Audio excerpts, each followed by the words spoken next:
This story's been bandied about through the motor trade and through various motor trade publications. This is my take on it.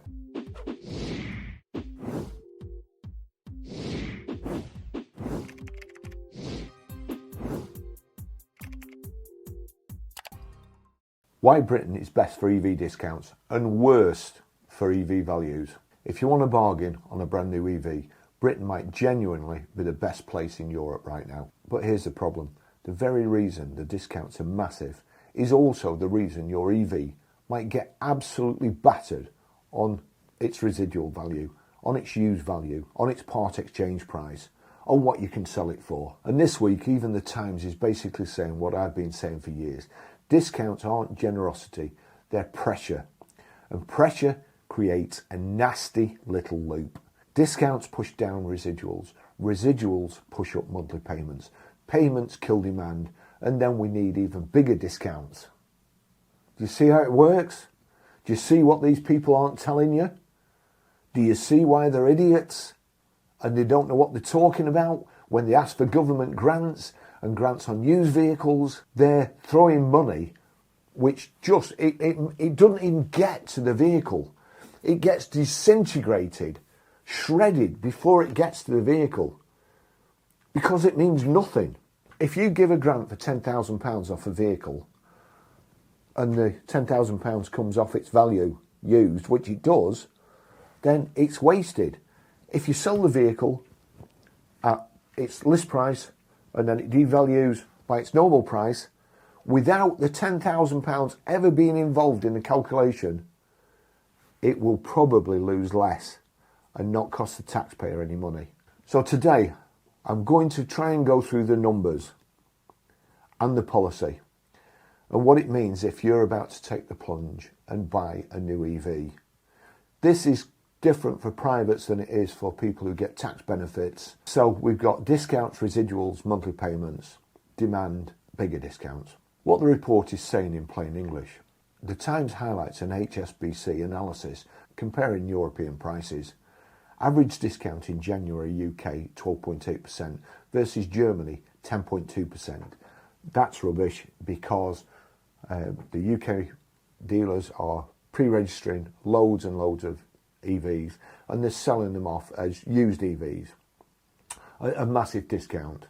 So the used EVs are taking the hit, the prices, and they're artificially propping up the discounts on new EVs because they're not showing them. They're hiding the discounts in the used sales, not the new ones.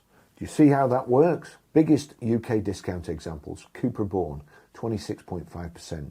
Dacia Spring, the cheapest EV on the market, 23.5%. Fancy having to knock almost a quarter off the cheapest car on the market.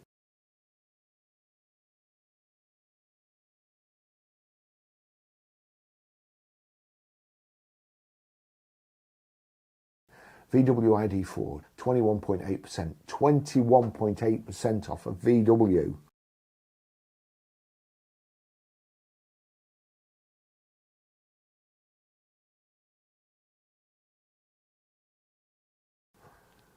Unbelievable. Never heard anything like it in my life. That amount of money off of VW. Before these EV people say, oh yeah, cheap EV, that's great, more people will buy them. No, they won't.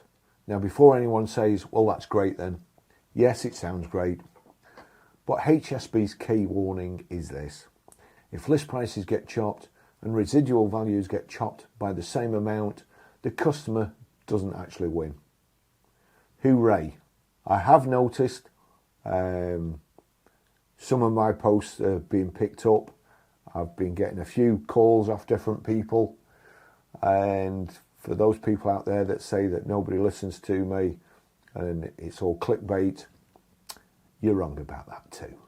The customer doesn't actually win. The monthly payment can stay painful because the finance company just says, fine, it's worth less later. The guaranteed future value is decreased and the payments stay the same. The depreciation bit nobody wants to talk about. Here's the part that matters. If you're buying on finance, PCP, lease, basically how most people buy cars. HSBC reported used price movement on year.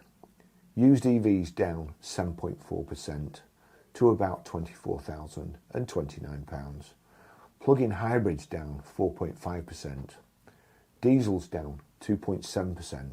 Ice baby, petrol up 1.5%. So let's translate that into real life. If you buy the discounted new EV today and the used EV market drops tomorrow, your residual value takes a hit, your future equity takes a hit, and your next deal gets harder. You've got less, basically, in your EV. If you're on PCP, if you're not, if you're on a lease, then the EV leasing company has got less in the bank. Today's discount is tomorrow's depreciation. And this is why you see the madness. A car can be cheap on the forecourt, but still expensive per month and expensive to run overall. So why is the UK discounting harder than Europe? The Times frames it as Britain choosing the more aggressive route. And whether you love EVs or hate them, this part is just reality. The UK policy setup puts more immediate pressure on manufacturers and dealers than much of Europe. Europe have softened their mandate by a lot. Not enough, they still won't do it, but not enough. But that's a sign to people. This is the starting point. The article points to the rising ZEV quota and the fine mechanism, £12,000 per car for missing the target. And then you get the quotes from Robert Forrester at Virtue, one of his many quotes, basically saying discounts at this scale are uneconomic. Now, why they've got a quote off him, I'll never know. When looking at his group's advertisements on Auto Trader, I think they leave a lot to be desired. I can understand what they're trying to do. I don't agree with it. But I know what he's trying to do. I know what the group's trying to do. And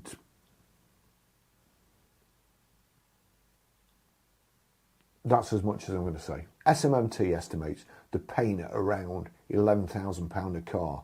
And that's not far off the fine level of £12,000 a car. But they're already knocking that off now. So they're fining themselves. They're already fining themselves £11,000 a car because they know it's coming. But £11,000 a car now is cheaper than £12,000 a car further down the line. So the dealer isn't giving you a deal out of kindness. They're playing a game of discount now or pay later. The vicious cycle explained. Here's the loop, and I want you to really picture it. Even you EV people, even you pro EV people. Targets go up. Brands need EV registrations. Incentives get bigger to shift metal. Market learns, don't pay list price. Used values weaken because new prices are discounted. Leases and PCPs get worse because the residual's lower. That reduces demand. So they have to increase the incentives. That's the vicious circle that the Times piece talks about and what's happening in the motor trade. And it's exactly what many dealers have been warning about. Targets go up, incentives go up, residuals go down, payments go up, demand goes down, so incentives go up again. Policy double whammy, grants and paper mail. Now we've also got mixed signals politically, not surprising. U-turns the Labour government are making. It's in the paper every day. There's support, the electric car grant being funded, extended up to £3,750 on eligible EVs. This was widely reported off the back of the autumn budget coverage, but the same budget cycle also includes the paper mail proposal from 2028 for EVs and plug-in hybrids reported as 3p per mile for EVs and 1.5p per mile for FEVs. Now, I don't understand how this has come as a surprise to everybody because, of course, £53 plus VAT per litre fuel tax for ICE cars. Where do you think they're going to replace that from? If you're charging at home Where do you think they're going to get the money in future to give more grants to EV people? From the people who've already bought EVs. That's where they're going to get the money from. So you buy an EV today and you're funding EV purchases in the future.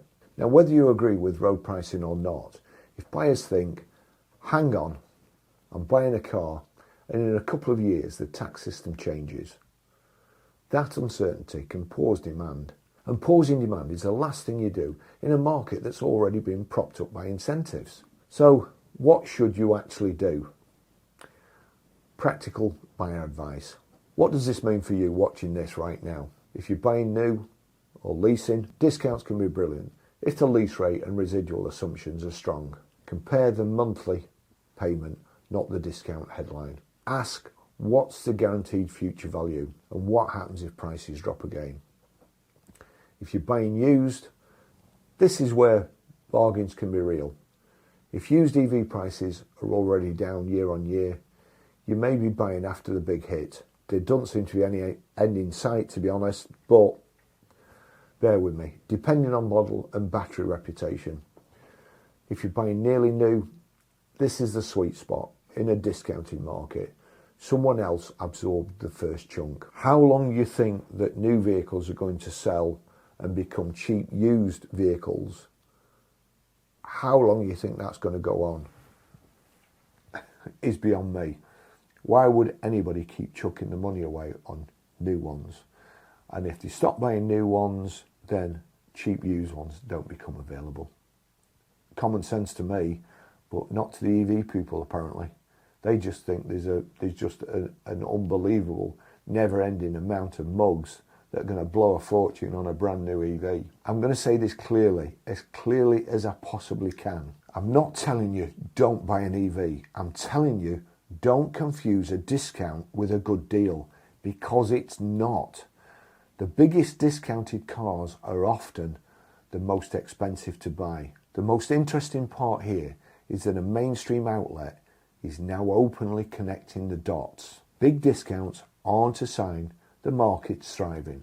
They're a sign the system is under strain. Targets, fines, incentives, residuals, demand, all tied together. It's the perfect storm. Drop a comment. Have you been offered a ridiculous EV deal recently? And what was the monthly? Because that's where the truth lives. If you want, I'll do a follow-up video where we take 3 to 5 real advertised deals, Cupra Born, ID4, Dacia Spring style examples, and break down whether the discount is actually saving you money or just hiding the residual value pain. Thanks for watching. I'll see you in the next video. Bye bye.